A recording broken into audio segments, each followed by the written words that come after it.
तसं अतिथी देवो भव आपल्याकडे आहे. महाराज काय करू, मधला मार्ग सांगितला. म्हणून भगवंताच्या चरणाचं अमृत प्राशन करून अंबरीश राजाने पारणं सोडलं आणि दुर्वासांची वाट बघत बसले. दुर्वासा आले. आल्याबरोबर समजलं की माझी वाट न बघता याने पारणं, म्हणून जटेतनं एक अशी राक्षसी उत्पन्न केली आणि टाकली अंगावर. पण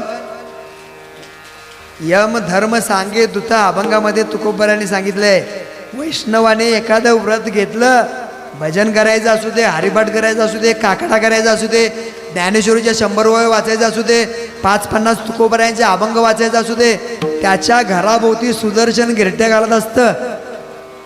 तसं अंबरीश राजाच्या संरक्षणासाठी भगवंताने सुदर्शन दिलं होतं.